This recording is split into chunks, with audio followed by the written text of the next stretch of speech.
de troca aí de vocês também, tá? Isso permite que aqueles que não tiveram a oportunidade de estar aqui com a gente possam, de alguma forma, ter acesso a esse conteúdo. Vai ser um papo muito legal e eu vou tentar, dentro das minhas limitações, torná-lo um pouco leve, né? Apesar de ser um papo muito sério e no final eu quero que vocês saiam aqui com duas preocupações. A principal, a preocupação pessoal, tá? A fala hoje é muito mais para você, indivíduo, para você, pessoa, para você, filho, que vai conversar com o pai em casa, para você, mãe, para você, pai, que vai conversar com o filho, para você, sobrinho, que vai falar com o tio, com aquela pessoa idosa, com aquela pessoa vulnerável, que também está tão exposta a esse mundo aí, da internet, a esse mundo do digital, que é importante para a gente não tem a menor ideia de pensar que isso não é importante, né? Então, estar digital é necessário, estar digital é importante, mas estar digital traz preocupações que antes nós não tínhamos e agora a gente precisa ter. Então, a fala hoje, num primeiro momento, eu quero que vocês saiam daqui com essa preocupação de poder levar um pouco do que a gente conversar aqui para aquelas pessoas que vocês gostam, né?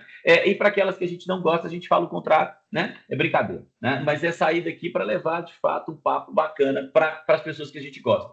E a segunda missão, e ela não é menos importante, mas ela é segunda nessa nossa linha, ela está para que vocês tenham um comportamento profissional seguro também. E o quanto nós vamos expor a empresa, expor as nossas responsabilidades aí. Então, vocês vão perceber o tempo todo que eu vou trabalhar essas duas perspectivas aqui. Qual que é o nosso papo? Cibersegurança e fraude cibernética. Né? Fraude cibernética que, inclusive, passou por uma mudança legislativa recente aqui no Brasil. A gente vai falar sobre ela, da perspectiva aí também do Código Penal. Vamos falar um pouquinho de Lei Geral de Proteção de Dados, mas eu prometo que vai ser muito pouco. A fala hoje é muito mais para essa nossa vida. Pessoal, vamos lá. O Bruno, ele me apresentou, eu sou muito grato à Unimed pela confiança, né? Já são aí 2 anos de relacionamento, em que eu tenho uma agenda fixa com o Bruno, com o Rafael, com o Comitê de Proteção e Privacidade de Dados da Unimed, no intuito de contribuir, de dividir experiência e contribuir com vocês para que vocês estejam cada vez mais preparados, mas também mais reativos, né, às questões relacionadas à privacidade, à segurança e também aos pontos aí de mudança legislativa nesse cenário. Meu nome é João Gonçalves, sou advogado aqui por Minas Gerais, atuo com proteção e privacidade de dados já há 7 anos, né? A LGPD completou agora 6 anos, no último dia 14 de agosto, então a gente comemorando aí o aniversário da LGPD, mas um pouquinho antes, quando saiu o regulamento europeu, eu já vinha ali entendendo um pouco sobre essa norma. Eu atuo no mercado de saúde há 28 anos, então me sinto muito confortável sempre que estou aqui com vocês, mas devo admitir e é importante para mim essa fala, esse local de fala para mim é muito legal, que a minha gratidão com a equipe da Unimed, ela vai muito além da perspectiva do trabalho, mas da experiência. Durante 26 anos, eu atuei como prestador de serviço. Então, eu fui faturista, fui porteiro, fui recepcionista, eu atuei com farmácia, digitei muita conta, fui administrador hospitalar, trabalhei na área de tecnologia na saúde, mas sempre em prestadores, né? Sempre em hospitais, clínicas. E a partir do momento que eu conheço a Unimed Metropolitana, eu ganho ali um presente, que é a oportunidade também de conhecer um pouco mais do negócio de vocês, e isso tem sido muito prazeroso para mim. Aqui, mais uma vez, a minha gratidão. Vamos lá, vamos começar o nosso papo. É sempre legal a gente poder falar disso. E eu quero, rapidamente, que vocês me digam o que é essa imagem. Quando vocês olham para essa imagem, o que vem na cabeça de vocês? Podem falar aí uma expressão. O pessoal que está online aqui pode digitar aqui no chat. A gente vai tentar interagir. E aí, quem está perto aí, não sei se o Rafael ou o Bruno está perto do microfone, só reproduza para mim quais as expressões foram ditas, né? E aí eu vou falando aqui o que essa imagem representa. Me contem, o que você olha para essa imagem, o que vocês estão vendo? Pessoal de Palmeira, pode abrir aí o áudio, fala para a gente, ou digita. O que ela... representar o desconhecido, né? Alguém que está aí, que a gente não sabe quem é, tá? Perfeito. Velado, de alguma forma. O desconhecido, o risco, né? A questão ali de alguém que está se escondendo. Alguém coloquei. Quem disse hacker?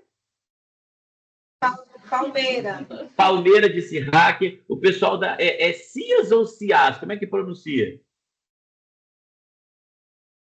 CIAS. CIAS. O pessoal do CIAS disse hacker, disse risco. Excelente, pessoal. Muito bom. É isso que eu queria ouvir. É isso que eu esperava ouvir. E é importante a gente olhar para esse cara e começar a desconstruí-lo na nossa cabeça, tá?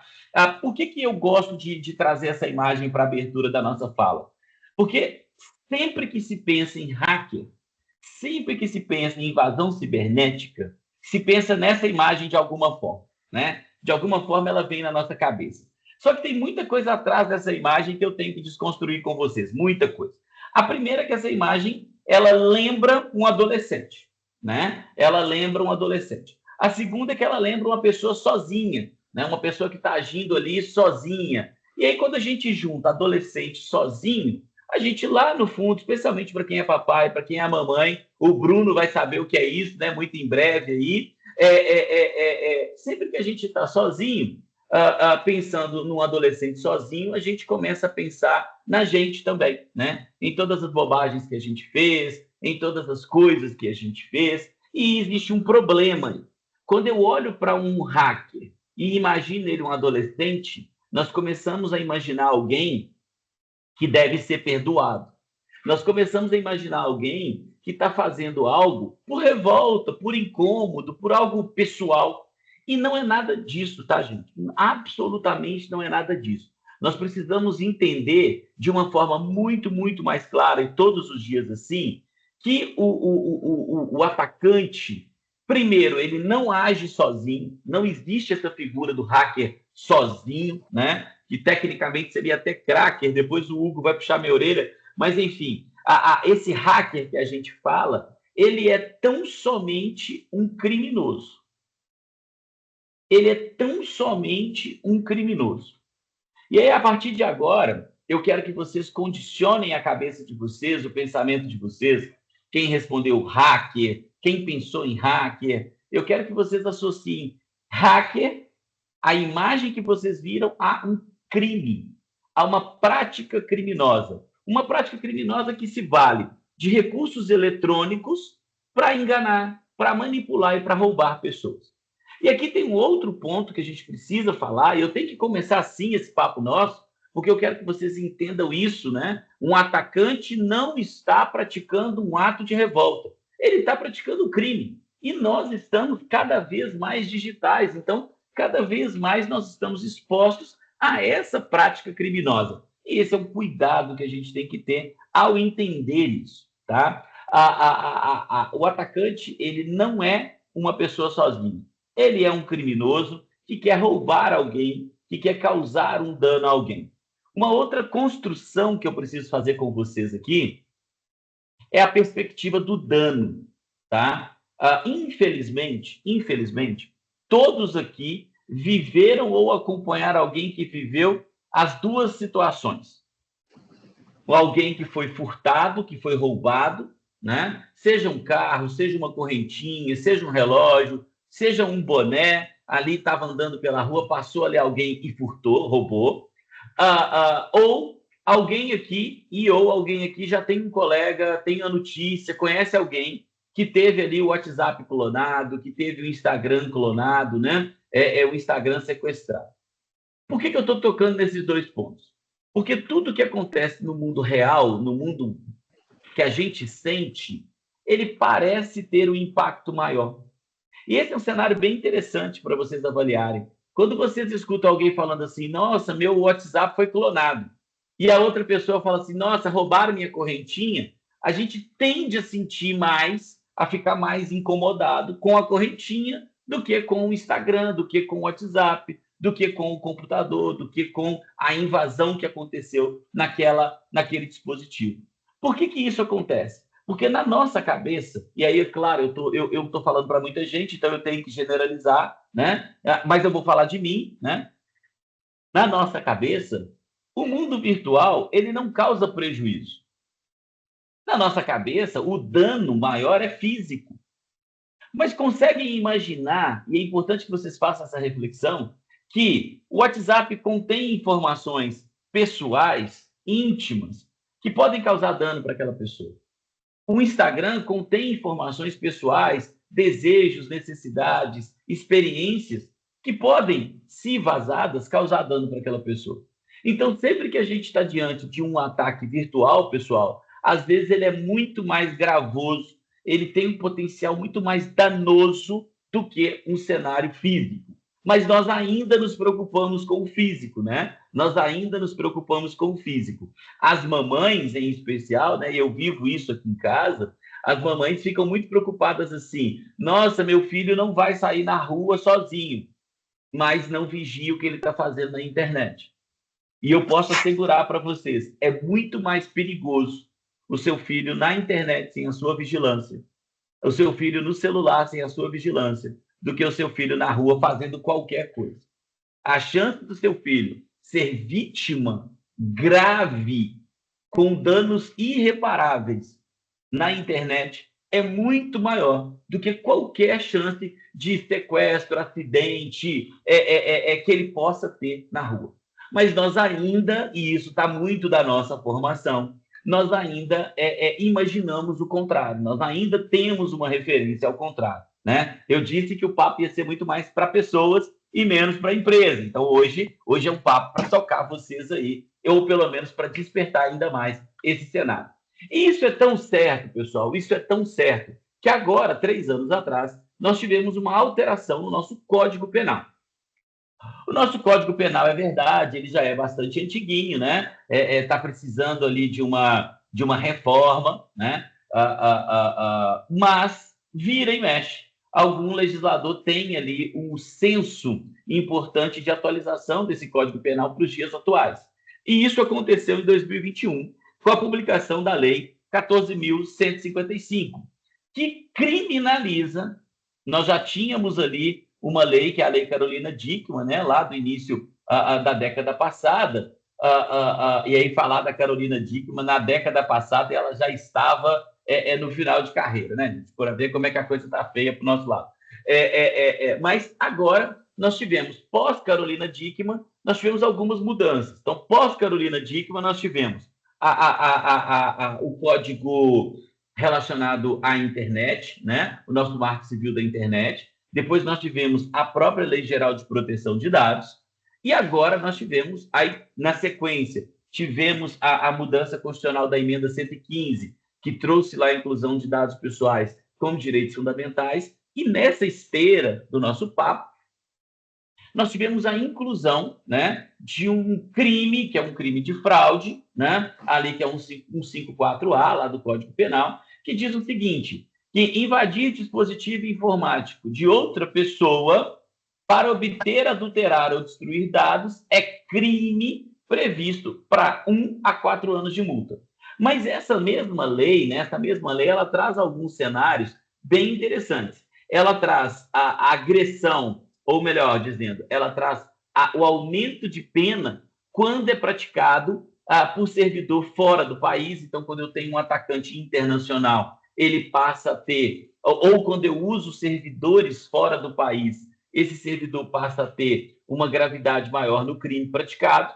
E ele traz um outro cenário, que é, quando o crime é praticado contra idoso, também há uma agravação aí desse crime. Então, a gente vai percebendo que, de fato, pessoal, a violação de dispositivo, que a violação da nossa vida virtual, a violação desse nosso avatar, ele também vem sendo entendido como crime, inclusive pela legislação, né? E lá no nosso crime do 171, né, do Código Penal, ele traz também a questão da fraude eletrônica, que é a utilização de meios como, a gente vai aprender aqui, como phishing, que induzem a pessoa, como engenharia social, que induzem a pessoa a fornecer seus dados e que enganam essa pessoa nós passamos a ter essa conduta também criminalizada aí dentro do nosso código. E assim como na questão da invasão do dispositivo, aqui nós temos, quando o crime é cometido contra idoso ou vulnerável, um aumento dessa pena, ele fica mais gravoso, o crime fica mais gravoso. João, mas por que falar de Código Penal aqui? Por que falar de uma lei que muda o Código Penal? Porque eu preciso cravar com vocês, de uma forma definitiva, que ações de hacker, né, como nós vimos, elas não são ações simples, elas são ações criminosas. E a gente precisa sempre pensar nisso, que além de um crime, além de ser uma ação que causa dano, está aumentando. E está aumentando muito, pessoal. Está aumentando bastante. Todo dia a gente tem notícia de um novo cenário, de uma nova abordagem, de uma nova oportunidade que os criminosos têm aproveitado aí para causar nas pessoas, para causar em nós dano, né? E esses danos, eles são financeiros, eles são reputacionais, eles são para nossa segurança. Financeiro, quando a gente tem aquele caso, né, do desvio de dinheiro, do acesso indevido aos nossos bancos, é pouco provável que nós tenhamos um grupo grande de pessoas aqui que tenha ido ao banco recentemente. Eu me recordo que quando comecei a trabalhar ali, já tem alguns anos, né, eu recebia o meu salário em cheque.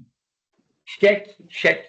Dentro do hospital que eu trabalhava, tinha um posto do banco, antigo Banco Real, né, para ver que o banco nem existe mais, né? Antigo Banco Real, tinha um posto do banco, e a gente saía do departamento pessoal com o cheque na mão, e até o posto do banco para poder sacar o dinheiro. Olha que engenharia maluca que existia, né? Hoje, é pouco provável que a gente encontre aqui nesse grupo alguém que tenha ido ao banco nos últimos meses. Por quê? Porque a gente resolve tudo pelo celular, a gente resolve tudo pela internet.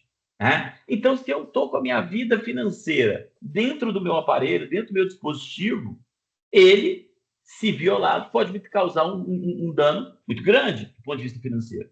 Reputacional, imagine, e aqui não quero ninguém olhando um para o outro, pelo amor de Deus, tá? Mas imagine o quanto de coisas nós podemos encontrar nas mensagens de DM aqui de Instagram, nas mensagens de DM de X, nas mensagens de WhatsApp de cada um, que poderia, de alguma forma, causar um dano reputacional.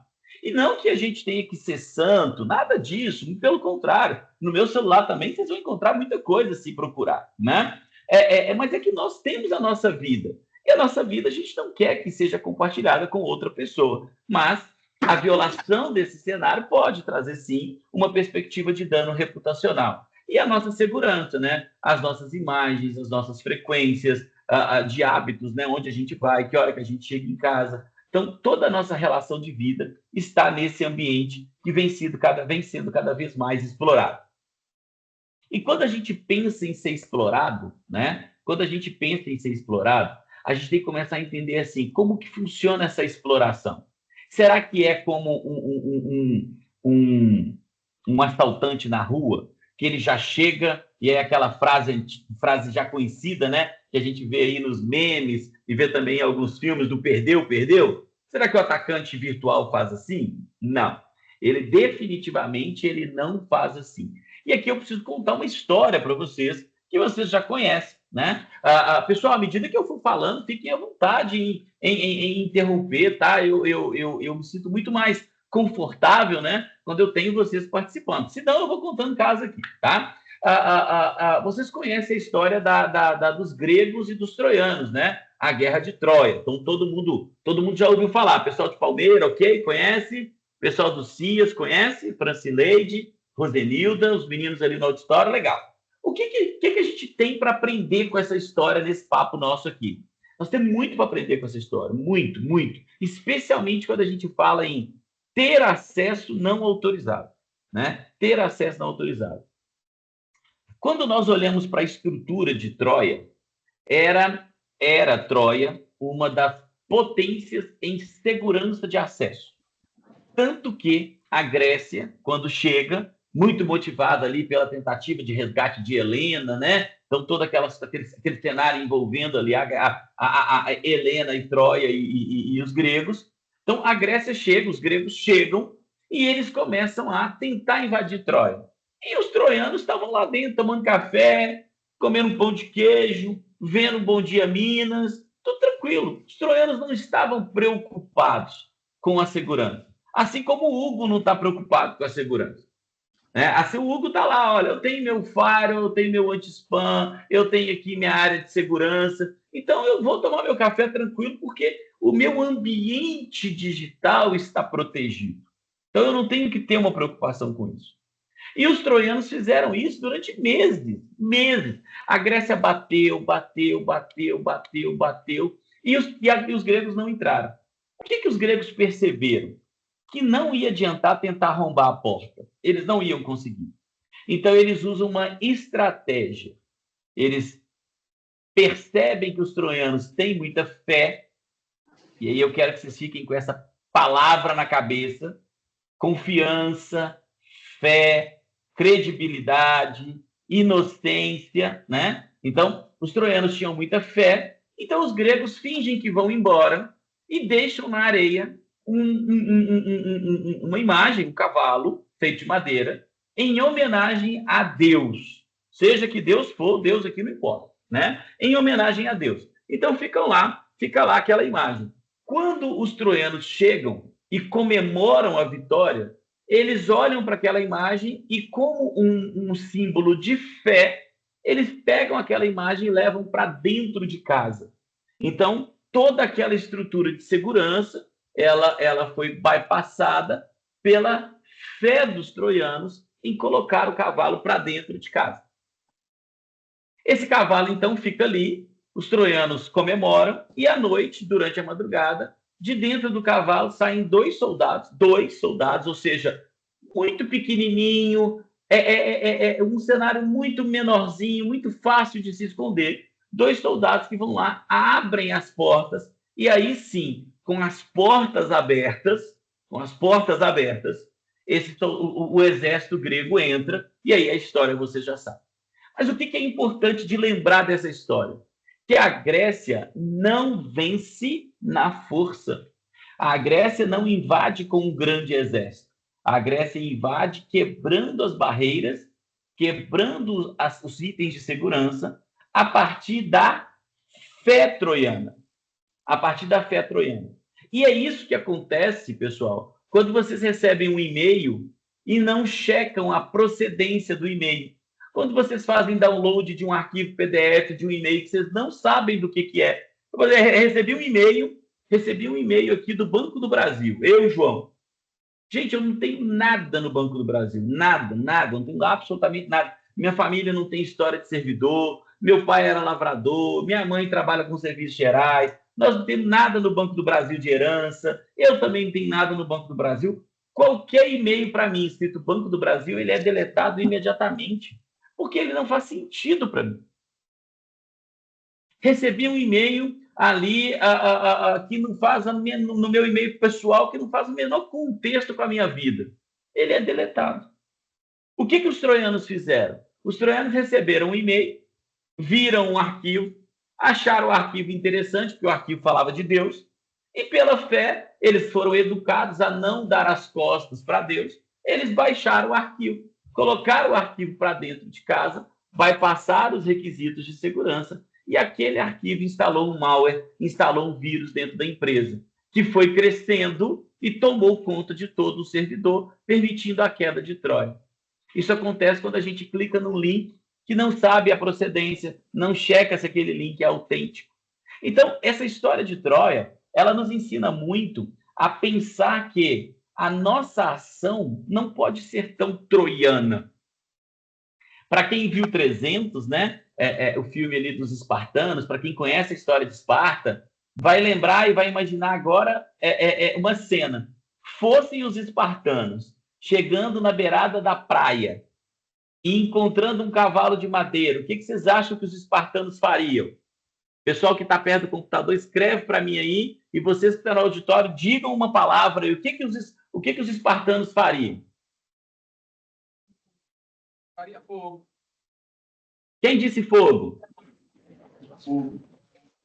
Hugo. Maravilha, Hugo. Botaria fogo, pessoal. Olha a diferença de conduta. entre colocar para dentro uma ação que eu não conheço, por fé, e colocar fogo. Se os troianos tivessem colocado fogo naquele cavalo, nós estaríamos contando outra história sobre Troia. Outra história sobre Troia. Né? É provável que Aquiles estivesse vivo até hoje, se brincar. Né? Então, assim, percebam que quando a gente olha para a conduta, o desafio de vocês daqui para frente é ter uma conduta espartana e não uma conduta troiana, tá? Então, isso aqui é bem legal da gente poder falar. E toda vez que a gente pensa num ataque desse criminoso, ele tem alguns objetivos. Ele pode querer roubar dados, ele pode querer extorquir vocês, né? Então, aqueles casos que a pessoa quer te ameaçar, quer te extorquir. Ele pode querer espionar a empresa, ele pode querer sabotar a empresa, ou ele quer interromper serviço, né? Ele quer parar o serviço daquela empresa, ele quer interromper ali o seu serviço. E os tipos mais comuns, claro que são muitos, né? Não tem como a gente falar de todos, mas é importante que vocês saibam daqui, sabendo quais as possibilidades nós temos. Os tipos mais comuns de fraude cibernética são o phishing, né? O que é o phishing? O phishing é uma pescaria, né? E o que é uma pescaria? Até para vocês começarem realmente a quebrar essa ideia aí de que o hacker é um cara sozinho. O phishing é uma pescaria. O que é pescar? Para quem gosta. Pescar é colocar uma isca no anzol, jogar numa superfície, imaginando que debaixo daquela água tenha peixe. Você não sabe a quantidade, você não sabe o tipo, você não sabe o tamanho do peixe. Você só sabe que, se você der sorte, você vai pegar um peixe grande que vai te trazer muitas oportunidades. O phishing é a mesma coisa. Alguém prepara um artifício, prepara um argumento e lança esse argumento nas redes. Então, ele pega lá a @Unimed Metropolitana e coloca qualquer nome na frente. Ele pode colocar Bruno, ele pode colocar Rafael, ele pode colocar Cleverson, ele pode colocar Hugo, ele pode colocar João, Maria, ele pode colocar Francileide, ele vai colocar vários nomes na frente. E se ele der sorte, um desses caras vai clicar no link e vai cair na isca. Ou seja, se ele der sorte, alguém vai pegar essa isca, colocar o seu vírus para dentro e aí ele começa realmente a ter sucesso.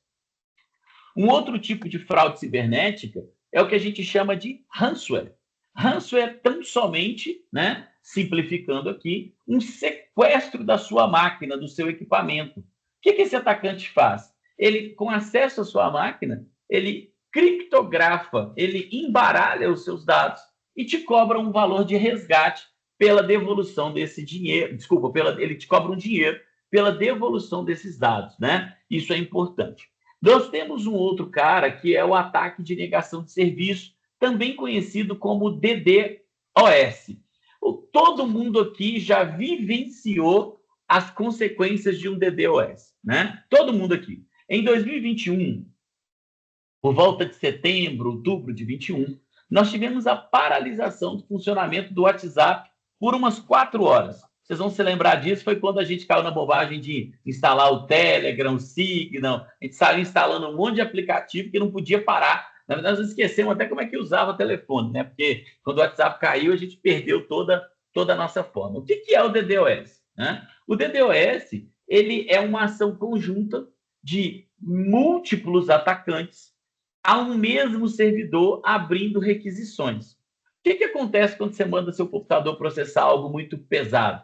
Ele fica lento. E se você mandar outra coisa, ele fica mais lento. Se você mandar outra coisa, ele fica mais lento. Você vai mandando, até que ele para de responder, né? O computador para de responder. Toda vez que você gera uma requisição e a máquina para, é porque ela está ali processando com dificuldade aquelas informações. Um ataque DDoS é gerar várias requisições até travar o servidor. Foi o que aconteceu com o servidor do Meta, né? O servidor do WhatsApp em 2021. E por que é interessante falar disso? Porque tem 2 caras que a gente não gosta e que vocês precisam se preocupar em tê-los. O segundo fator de autenticação, que ninguém gosta, né? Eu não gosto, ninguém aqui gosta, nem o Hugo, que trabalha com segurança, gosta de segundo fator de autenticação, né? mas é necessário.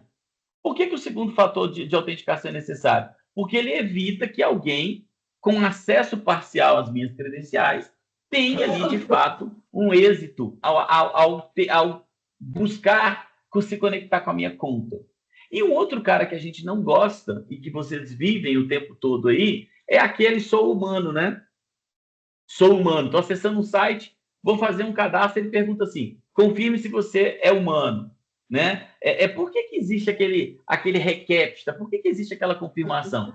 Exatamente para impedir que robôs programados ataquem múltiplas e múltiplas e múltiplas e múltiplas requisições, e isso impede que o servidor trave. Tá? Então, quando vocês olharem para aquele botãozinho agora, vocês já sabem para que ele serve. Ele serve para evitar que tenha um ataque, né, de múltiplas requisições, impedindo ali que a máquina trave. Por isso que é importante que a Unimed, na hora de escolher os seus softwares, na hora de escolher as suas aplicações, na hora de desenvolver os seus painéis de requisição lá no seu site, no seu ambiente, que ela coloque tanto o segundo fator de autenticação para o login do usuário, quanto o requepsta, quanto a validação ali para as requisições. Isso é requisito, ou pelo menos é uma boa prática de segurança nos dias atuais.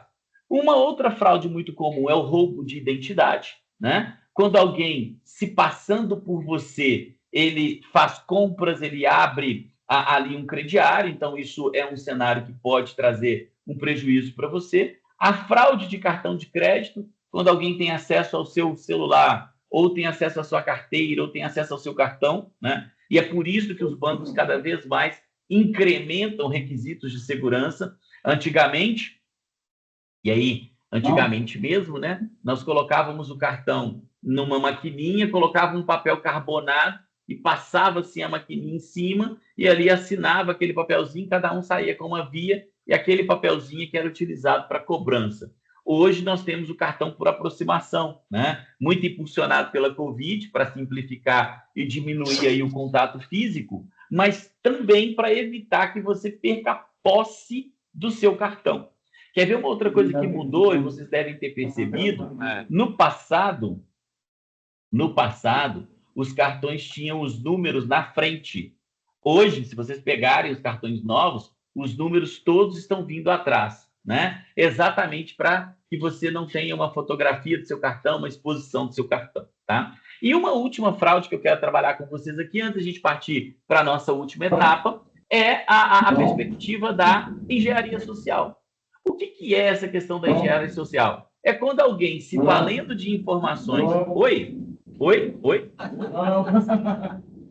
Hugo tem uma contribuição aqui rapidinho. Por favor, Hugo. Ele estava te chamando, eu acho que eu estava tão focado aí no... que tu não estava ouvindo. Sobre essa questão do roubo de identidade que você falou agora há pouco. A gente teve até um caso, um exemplo ontem, um colaborador nosso, e entrou em contato com a TI informando que estava sendo solicitado para ele um código que tinha chegado no telefone dessa pessoa. E, na verdade, o objetivo era por WhatsApp. A pessoa fez a instalação do WhatsApp com o número, o código chegou e ele entrou em contato. Olha, estamos aqui para confirmar um código e tal, poder passar. A pessoa teve o cuidado de entrar em contato com a TI e verificar se não. Se você fizer isso, eu vou pôr no seu WhatsApp. Então, a verificação de duas etapas que o WhatsApp fornece é justamente para isso. Se ela tivesse fornecido, acabou, tem que fazer. Esse momento, né, que a gente viveu aí, ele tem a questão do roubo de identidade como objetivo e do uso da engenharia social como artifício, como argumento, né? Então, veja como que o atacante ele vai se valendo de várias oportunidades, de vários cenários diferentes para cometer o seu crime, para trazer o dano, né? Esse estar atento que esse profissional, quando procurou vocês, demonstrou, é importantíssimo. Por isso, pessoal, que mais à frente, né, no finalzinho, eu retomo esse cenário da preocupação de vocês em ser espartanos, né? Olha, desconfiem. Nós precisamos abandonar a fé quando o assunto é prática cibernética. Nós precisamos abandonar a fé. Nós precisamos ser espartanos e não troianos. Se parece estranho, é porque é estranho. Se está fora da curva, é porque está fora da curva.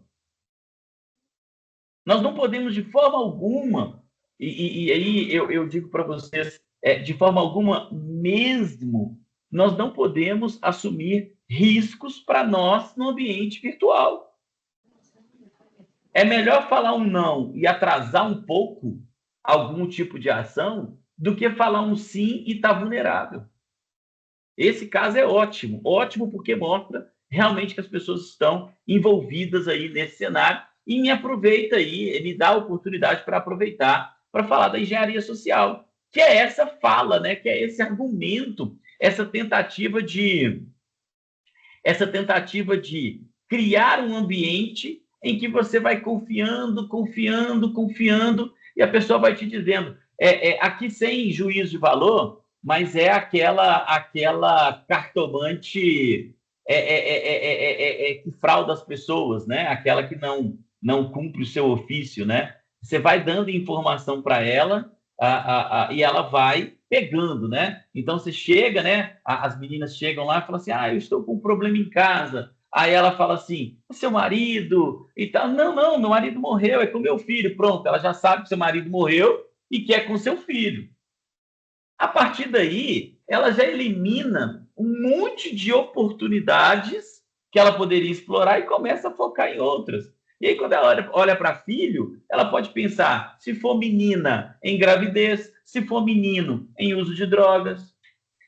E aí ela vai usando esses argumentos para você ir dando mais informações e no final ela tem o que ela quer, né? Então, o atacante ele faz exatamente isso. Na engenharia social, ele busca exatamente esse espaço aí com vocês.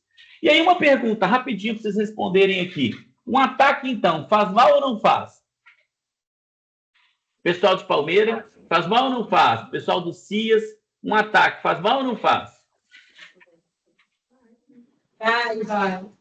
Faz. Será que na nossa rede de saúde faz mal? Olha só, mais de 249 milhões de pessoas tiveram dados violados. O setor de saúde tem epidemia de ataque hacker. O custo médio de violação de dados na saúde é de 11 milhões de dólares. A violação de dados na saúde aumentou 55% no ano da Covid. Bom dia. Opa, bom dia também. Ataque hacker. Ataque hacker interrompe o funcionamento de hospitais nos Estados Unidos. Até, pessoal, para a gente não achar aquele pensamento sempre que a gente acha que o problema só acontece aqui, né? Olha só, Estados Unidos, Reino Unido, ataque hacker causou interrupção no sistema de saúde do Reino Unido. Olha só o que aconteceu esse ano, em janeiro deste ano. O INCA suspendeu o serviço de radioterapia. Consegue imaginar o tamanho do dano que isso causou? Agora, olha o que aconteceu com a nossa concorrente Apvida. Ela teve dados de pacientes vazados. Mas olha o que aconteceu com o Fleury. O Fleury teve pausa e interrupção no seu sistema de exame. Olha o que aconteceu com a Unimed. Ataque hacker parou a Unimed. Olha a Unimed Belém, teve problema com o sistema. Olha a USP, né? Suspendeu consultas e exames de rotina. Será que isso é grave? Será que isso é grave? Pensem na Unimed Metropolitana hoje, se todos os sistemas e servidores parassem de funcionar. Vocês conseguem imaginar o trabalho de vocês hoje sem um ambiente digital?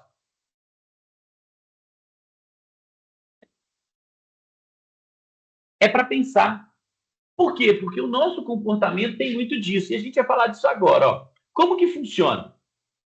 Está aqui o nosso hacker, né? O pessoal ali do CIAS disse, o pessoal de Palmeiras disse o nosso hacker. O que ele faz? Ele lança um robô, né? Uma missão para identificar ali um possível alvo. Então, ele primeiro faz isso. Depois que ele identifica esse alvo, ele consegue ter acesso a algumas informações e aí ele recebe essas informações para ele. Então, ele primeiro busca esse contato. Então, isso aqui é um robô, gente, não é uma pessoa, né? Isso aqui é uma máquina fazendo isso. Depois que ele tem esse contato, o que ele faz? Ele implementa um agente malicioso. Esse agente malicioso explora os dados dessa pessoa e ele pega esses dados para ele. Quando ele tem esses dados, então, quando ele tem acesso a esses dados, ele começa uma outra ação. Então, de posse de dados, de posse dos dados dessa empresa, ele começa a praticar aquilo que a gente chama de ameaça, de conduta de lesão. E essa ameaça, gente, ela pode ser de várias formas. Hoje é terça-feira, talvez para hoje não dá. Mas eu vou pedir que vocês, ou vou sugerir que vocês, no sábado, peguem o mozão, sabe? Sábado depois do almoço, dá aquele soninho, né? Só fala assim, vamos ver um filme? Pega o mozão e fala assim, mozão, vamos ver Luther, Cair da Noite, tá? É um filme muito ruim, que tem na Netflix. Eu, particularmente, não gosto dele, mas ele tem uma mensagem muito legal, tá? Ele tem uma mensagem muito legal. E o que a gente está falando de ameaça? Nós estamos falando de ameaça a pessoas aqui, né? Ameaça a pessoas. E como assim ameaça a pessoas, João? Nesse filme fica muito claro isso. Eu vou contar para vocês os 3 primeiros minutos do filme para vocês assistirem o filme todo. É um spoilerzinho só para que vocês tenham essa visão. Nos 3 primeiros minutos do filme, imaginem a cena. Tem um rapaz, ele está ali no escritório e ele está limpando o chão. E é noite, dá para ver que é noite. Ele recebe uma ligação e aí ele diz assim ao telefone, você de novo? Eu já disse que não vou fazer mais. Olha só que frase interessante. Você de novo? Eu já disse que não vou fazer mais. E aí a voz do outro lado responde o seguinte, que pena, sua mãe não precisava saber. Aí tem uma pausa e o jovem diz, ok, eu faço. Pessoal, o que é tão importante que esse atacante sabe sobre esse cara, que convence ele a fazer algo que ele não quer, sob a alegação de não contar para a mãe dele? A gente tem que começar a se preocupar com isso, porque nós confiamos todos os dias, cada vez mais, nos nossos equipamentos. Nós conversamos pelo computador, nós conversamos pelo celular, nós falamos coisas pelo celular em áudio, em vídeo, em imagem, em texto, que nós não falaríamos em público, e a gente está comunicando, confiando num intermediário. E é interessante, porque a maior parte de nós, no dia a dia, não se dá conta de que quando eu estou conversando com o Bruno, eu não estou conversando com o Bruno. Eu estou conversando com o WhatsApp, com a Meta, com o Facebook, e o Facebook está conversando com o Bruno. E que quando o Bruno me responde, ele está respondendo para o WhatsApp, para a Meta, para o Facebook, e o Facebook está conversando comigo. Nós não temos uma relação direta entre pessoas que a gente possa esperar segurança e confidencialidade, a não ser pela fé. Nós confiamos que essas empresas não vão vazar os nossos dados. O nosso paciente, o nosso beneficiário, confia que a Unimed não vai vazar ali o resultado de exame dele. O pedido de exame, o pedido de cirurgia, a cópia eventual do prontuário. Olha como que isso é interessante, essa perspectiva. A pessoa confia. A pessoa confia. E aí nós, voltando aqui para o pessoal, nós confiamos. E aí algumas ações nossas precisam ser repensadas. Em quem nós estamos confiando? Será que aquele site que eu fiz aquele cadastro? Será que aquela plataforma de streaming que eu fiz aquele cadastro? Será que aquele aplicativo, né, que ajuda as pessoas a se juntarem, né? Tem um aplicativo muito legal que me mostraram esses dias, eu não conhecia, é muito bacana. Você coloca ali seus dados, coloca algumas fotos, e aí ele monta ali um conjunto de perfis, e você vai vendo os perfis, você passa por um lado, fala que você gosta, você passa por outro, fala que você não gosta, E aí, de repente, se do outro lado que você gostou também, ele junta as pessoas. Olha aqui, que ferramenta maravilhosa. Mas onde estão esses dados? Onde estão essas fotos? Onde estão essas mensagens? Como que eu estou confiando nesse cara? E se ele vazar esses dados? Então, veja que o nosso comportamento não é que eu não posso usar o aplicativo, é que eu tenho que começar a pensar sobre isso, sobre esses requisitos de segurança. Bem, nós também vivemos desde 2018, agora numa perspectiva de empresa, né? Numa perspectiva de empresa, nós vivemos a figura da Autoridade Nacional de Proteção de Dados.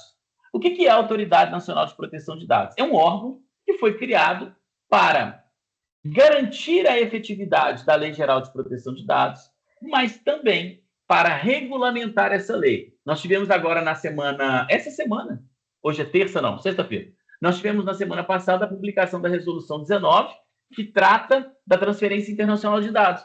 Esses dias eu conversava aí com o Bruno, com o Hugo, né? Olha, em algum momento a gente vai ter que conversar sobre seus servidores aí, armazenamento externo. Pronto, o momento chegou. Então, essa autoridade, ela cuida de regulamentar, mas ela também cuida de fiscalizar e aplicar multas. A quem? A empresas que tratam dados. E essas multas, elas podem chegar a 50 milhões de reais. E aí, gente, eu não estou fazendo juízo de valor aqui, mas os meninos da gestão, né, a presidência, o doutor Lenildo, eu acredito, não estou dizendo, que uma multa de 50 milhões de reais hoje traria algum tipo de dificuldade para a Unimed. Né? Traria algum tipo de dificuldade para a Unimed. E essa multa pode ser pelo vazamento de dados ali a partir de uma exploração, de uma vulnerabilidade. Então, a gente tem que olhar para a NPD e entender isso. E, de outro lado, né, como ameaça, nós temos ainda a questão reputacional. Né? Eu trouxe a CVM aqui como exemplo, que é a Comissão de Valores Mobiliários, lá da Bolsa, porque as empresas que têm ações em Bolsa, a gente sente isso mais, né? Empresa tal perdeu tanto na Bolsa, empresa tal perdeu tanto na Bolsa. Então, a gente vê as empresas perdendo valor aí na Bolsa, isso a gente sente melhor. Mas quer ver um outro ponto que a gente sente? Vazou dados da Unimed Metropolitana. Vazou dados. Vazou os resultados de exame, vazou requisição titular, vazou dados, vazou tudo. Vazou ali o cadastro de beneficiário, vazou o cadastro cooperado, vazou tudo, né? O que vai acontecer com a imagem da Unimed? Será que vai ser fácil conseguir novos clientes? Será que eu não vou ter que investir para fazer uma blindagem de marca, para me reestruturar? Então, isso tudo são ameaças que nós temos a partir de um ataque hacker, tá? Bem, então, um resumo de tudo que a gente falou o atacante, esse robô, identifica um alvo, aplica ali um agente um agente malicioso, tem acesso a dados, pega esses dados, furta esses dados, leva esses dados para casa e depois inicia um processo de extorsão, que pode causar prejuízo ou morte. João, que exagero causar morte. Será que uma multa de 50 milhões de reais mantém a Unimed de pé? Eu não estou fazendo juízo de valor da Unimed, não, pelo amor de Deus. Eu só estou fazendo conta. Será que o vazamento de dados sobre um paciente com uma doença não causaria para esse paciente um ataque, uma violência, ou não causaria nele uma reação de suicídio? Será que os dados que a gente lida no dia a dia, que a gente recebe em confiança, será que eles não podem causar um mal para alguém? Então, essa é a reflexão que fica sempre, né? E aí, pessoal, dentro dessa reflexão da nossa conduta, do desejo que a gente tem de que vocês saiam daqui espartanos, e não troianos, está tudo tranquilo, a gente tem o Hugo ali, né? A gente tem a equipe do Cleverson, a TI está protegida, mas aí a minha conduta é a minha conduta de troiano, né? Eu tenho que ter a conduta de espartano, por mais que eu tenha uma barreira física boa, peraí, como é que eu estou me comportando? Como é que no meu dia a dia eu estou me comportando? O quanto de fé eu estou carregando nas minhas ações? Será que eu estou confiando muito só nas barreiras digitais? E aí a gente vai entender aqui um pouco de o que a gente precisa fazer, tá? E aí, para fechar minha fala aqui, rapidinho, já estou bem encerrando e encaminhando vocês, nós vamos entender o seguinte. Primeiro, políticas de segurança da empresa. Não respondam. Todos leram? Né? Não respondam. Todos leram? Isso é importante. Mas eu só quero que vocês leiam? Não. A política de segurança, pessoal, ela só funciona se ela fizer sentido. Então, você que é gestor de equipe, que está aqui comigo, você já sentou com os seus liderados para conversar sobre a política de segurança? Separou sua área dentro do possível, né? Porque isso é uma questão de gestão. Porque numa questão de gestão, de vez em quando você faz uma SWOT, né? Você chama o coleguinha para conversar e fala assim, cara, vamos fazer uma SWOT aqui da nossa área. E nesse momento, nessa intervenção com o seu liderado, você falou sobre segurança da informação? Você replicou a política de segurança? Você que é liderado, você leu a política, torceu o nariz e conversou com o seu líder sobre o que te incomodou? Porque só assim o Bruno, o Hugo, o Rafael, e aí o Bruno na privacidade, o Hugo na tecnologia, o Rafael no compliance, por exemplo, vão conseguir alcançar vocês para orientar, para preparar, mas também para revisar a política, por que não? Quem disse que essa política está escrita em pedra? Essa política está escrita numa forma de maturidade. A empresa amadurece quando as pessoas participam. Só que como você vai participar se você não conhece o documento? Como você, líder, quer que o seu liderado tenha um comportamento seguro se você não teve esse papo com ele? Aqui eu não estou dizendo que vocês não tiveram, tá, gente? Eu estou contando um caso. Então, a primeira boa prática para a segurança é saber quais as regras da brincadeira. Porque a minha conduta vai ser a conduta que a empresa definiu que ela quer que tenha. E isso é importante. Outra coisa, sistemas de segurança.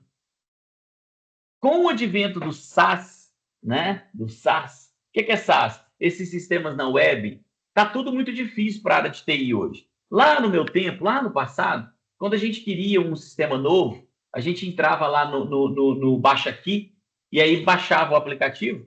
Na hora que você ia instalar, falava assim, você não tem privilégio para instalar. E era uma benção, né? Porque você não tinha privilégio para instalar, você não instalava. Eu tinha que chamar lá, a equipe tinha que abrir um chamado com a equipe de TI, e eles falam, não, aqui você não vai instalar isso não. Isso aí não vai instalar não. Hoje não. Hoje está tudo na web, você entra lá, digita meusistema.com.br, cadastra e começa a usar.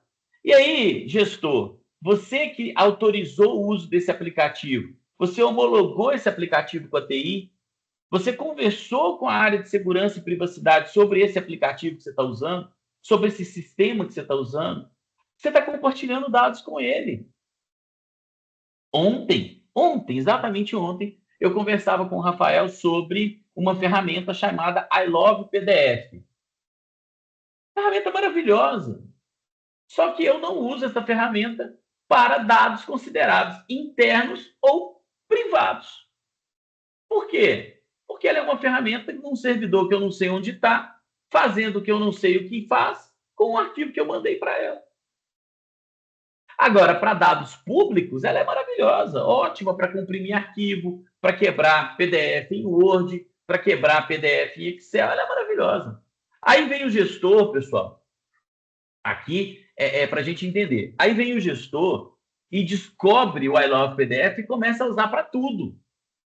Ele começa a usar para receber a tabela lá de uma negociação, e aí ele quebra em Excel. Mas ele também recebe uma lista de pacientes e coloca ali, não pode.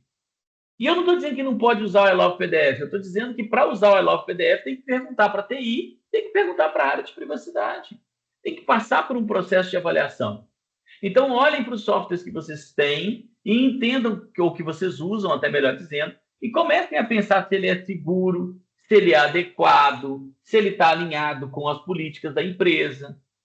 Não precisa parar de usar agora, não, mas comecem a se provocar sobre isso. Olha o comportamento espartano, né? Olha a fé de Troia. O que a gente faz hoje? Ai, que sistema legal, ele faz tudo que eu preciso. Aí a gente começa a usar. Mas eu não posso ser assim. Eu não posso ser assim. Né? Outra coisa, equipe de TI, os testes de vulnerabilidade. É importante que a gente faça, de tempo em tempo, uma avaliação de vulnerabilidade no meu ambiente digital. Por quê? Porque por mais seguro que eu esteja em Troia, o mar batendo de vez em quando nas rochas pode mover uma rocha, pode gerar uma trinca, essa trinca pode abrir uma passagem. E aí o teste de vulnerabilidade vai me ajudar a colocar ali um cimentinho, colocar um reparo naquele lugar, né? Então é importante que a gente faça. Outra coisa, muito legal, pessoal, muito bacana estar aqui com vocês hoje. Por quê? Treinamento, conscientização, sensibilização é algo que precisa ser Bruno, Rafael, equipe do RH, equipe de comunicação, líderes. Precisa ser constante. Então, momentos como esse de hoje, eles precisam ser replicados até a ponta. Então, lá no pessoal de serviços, dos serviços gerais, lá no pessoal de serviço de segurança, lá no motorista, mas também precisa ser levado lá em cima, lá na presidência, lá no conselho. Por que isso é importante? Porque só com a sensibilização que nós teremos as pessoas espartanas, né? Outro ponto, se o software permite usar segundo fator de autenticação, vamos usar. Não vamos torcer o nariz, não, pessoal. Eu sei que é ruim, eu não gosto, mas eu uso em todas as minhas contas de e-mail, em todos os meus aplicativos. Eu tenho segundo fator de autenticação, porque é segurança para mim, é segurança para as mensagens que eu troco. Mas, essencialmente, no meu caso, também é segurança para vocês. A Unimed confiou em mim. Imagina a Unimed confiando em mim e eu não retribuindo essa confiança, no mínimo, com uma prática segura. Agora, o meu pai confia em mim, minha mãe confia em mim, minha esposa confia em mim, os meus filhos confiam em mim. Eles me mandam informações deles, eu mando informações para eles. Então, vamos habilitar esses recursos, tá? E quando vocês forem escolher um software para o trabalho de vocês, pesquisem se esse software tem um segundo fator de autenticação, se ele tem ali a possibilidade da gente criar requisitos de segurança, tá? Outro ponto, pessoal, é cópia de segurança. Agora, para a vida pessoal, por quê? Porque a área de tecnologia da Unimed já faz isso bem, né? É a gente poder pensar em ter cópias de segurança em locais apropriados, né? Eu sei que muitos aqui, assim como eu, utilizam Android e utilizam a conta gratuita do Google, né, para armazenamento ali de seus dados. E tudo bem. Mas será que eu consigo manter cópia do meu celular lá sem pagar por isso? Quais os requisitos de uma conta gratuita? Leiam a política de segurança da Google antes de optar pela conta gratuita. Eu sou Android, eu tenho conta Google, mas eu tenho uma conta paga, porque há uma mudança nos requisitos de segurança de uma conta paga para uma conta não paga. Eu não estou dizendo que a gente tem que sair gastando dinheiro, não, pelo amor de Deus. Eu estou dizendo que a gente só tem que ter cuidado onde a gente guarda esses dados, tá? Últimos pontos, é o último slide, prometo para vocês, né? Prometo, estou falando demais aqui, mas é importante para mim. Conheçam a política e conheçam sobre quando se pode usar equipamentos pessoais dentro da empresa. Será que eu posso usar meu WhatsApp na empresa? Será que eu posso usar meu notebook na empresa? Será que eu posso usar minha impressora na empresa? Eu tenho uma câmera fotográfica, será que eu posso usá-la na empresa? Então, conheça. Não estou dizendo que não pode, eu estou dizendo que a sua política diz quando, como e quais requisitos para poder utilizar, tá? Outra coisa bacana, conheçam a política para entender que há um monitoramento de tráfego na rede de vocês. Não quer dizer que o Hugo, que eu estou personificando nele a TI, porque a gente tem um contato muito grande, não quer dizer que o Hugo fica lá vigiando o que vocês estão fazendo. Ninguém tem tempo para isso. Ninguém tem tempo para isso. Ninguém faz isso. Mas os registros e as ações de vocês na rede, elas são ou podem ser monitoradas, uma vez que elas são registradas. Então, pessoal, aquele site que eu gosto de frequentar, aqueles hábitos que eu tenho, aquelas mensagens que eu gosto de mandar, vamos tentar evitar o uso aí da estrutura da empresa ou vamos conhecer a política da empresa para poder trabalhar dentro da política, tá? O penúltimo ponto, importantíssimo para mim, é dentro da política de segurança, tem um capítulo chamado Resposta a Incidentes. Eu preciso que todos vocês conheçam esse capítulo em especial. Por quê? Porque incidente de segurança, violação de dados, vazamento de dados, não é proibido. Mas existe conduta se acontecer. Então, o que a lei diz? Ela diz o seguinte: cuide da segurança, mas se por acaso tiver um incidente, tenha conduta específica para aquele incidente.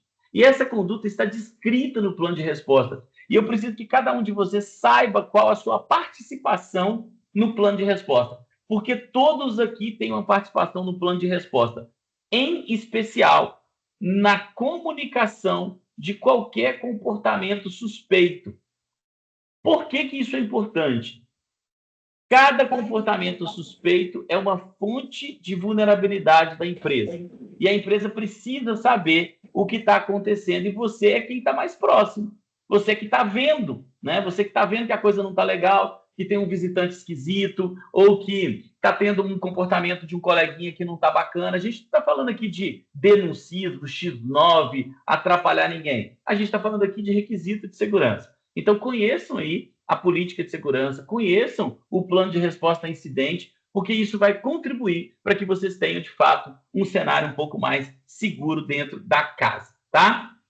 E aí, a última pergunta, para vocês levarem para o escritório, para vocês levarem para a mesa de vocês, para vocês levarem para a família de vocês, tá? Para chegar em casa hoje incomodado, né? Para chegar em casa hoje incomodado, para passar o dia pensando sobre essa pergunta. Você tem se comportado de maneira segura? E eu não estou falando só de MFA, eu não estou falando só de senha segura, não. Eu estou falando de comportamento seguro. Os sites que eu visito, os e-mails que eu acesso, as pastas que eu compartilho, os documentos, os sistemas que eu habilito, a vigilância sobre meu filho, a vigilância sobre meu pai idoso, a vigilância sobre a minha mãe idosa, o cuidado com a minha família, aquele jantar de domingo, né? Aquele papo sobre segurança. Tá rolando, gente? Porque sempre rolou um papo sobre sequestro, sobre roubo, tráfico de criança, sobre estupro, sobre assédio, sobre pedofilia. A gente sempre se preocupou com isso e tem que se preocupar. Mas a gente conseguiu perceber que esse atacante está dentro de casa, que ele não precisa estar na rua, que aquele velho bobo lá da rua que fica passando a mão nas meninas, ele existe, mas ele está cada dia menos frequente.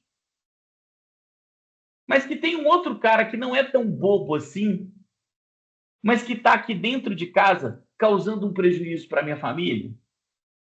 Eu quero que vocês pensem nisso. Se o seu comportamento está seguro e se o seu comportamento dentro da empresa também está seguro, tá bom? Pessoal, é um pouco do que eu queria falar com vocês hoje. Eu sei que o papo fica um pouco assim, mas é para levar com leveza, é para a gente entender e poder realmente construir um ambiente mais seguro para nós, para os nossos queridos, mas também para a Unimed e para todos que estão aí dentro. Afinal de contas, o colega que está do seu lado confia em você, né? E você confia nele. E a Unimed confia em vocês e eu estou muito contente de poder trazer essa mensagem e, quem sabe, contribuir aí para uma mudança de comportamento. Um abraço, muito obrigado mais uma vez. Estou à disposição para vocês aí, para dúvidas, comentários, posições. Eu vou parar aqui a gravação e vou me colocar à disposição aí, Bruno, para que você